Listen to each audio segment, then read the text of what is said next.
Frank here with Remax Professionals. Just want to talk to you about three mistakes that folks make when they price their home to go to market. Right?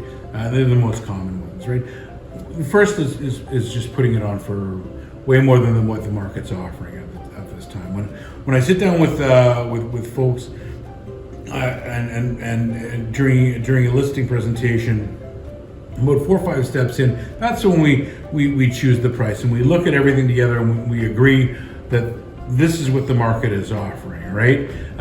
When you price your place too high, one, you're not getting the buyers that can afford your place, a place just like yours. You're not getting them through, right? Number two, a lot of folks say, oh, we will price a bit high so we can negotiate the price down. Well, I tell you what ends up happening is you end up chasing the market down.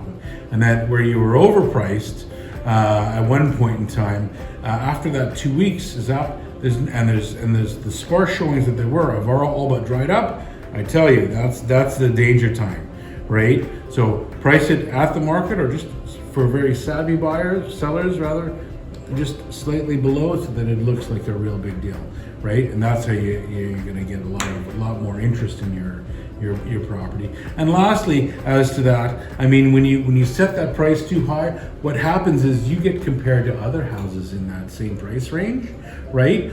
So if you're a $300,000 house and the market says $300,000 and you're pricing it at $400,000, when a buyer compares the features and benefits of your home to those of a $400,000 home, one that is legitimately priced at $400,000, that listing that's up there and doesn't look like a deal, people identify with that 100%, right? So, and number two, I guess the second pricing mistake would be using a really strange number. I don't know where this came from, but there's some sort of strange philosophy out there, as if you pick some weird ass number that it's going to make people think. People just think you're nuts, right? Unless it's something particularly cultural, like for Chinese, like the number eight is a very lucky number, and I do see listings like that contain a lot of eights. Other than that, if you're trying to like add your birthday in or whatever, that's just weird. People look at that and go like, well, that's strange. And if something's odd there, then you probably the consumer has figured out that there's somebody odd on the other side of that.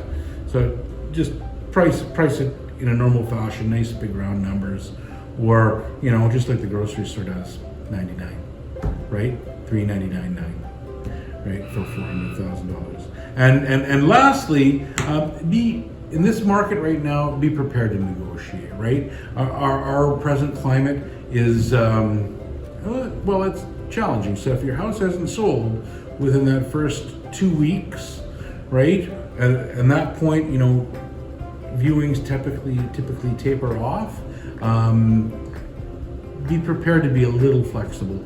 Remember, it's not necessarily always about price, but it is. There are other things that come along with that. So understand that anyone who's put their pen to paper and has brought you an offer with a deposit check, they want to do business with you, right?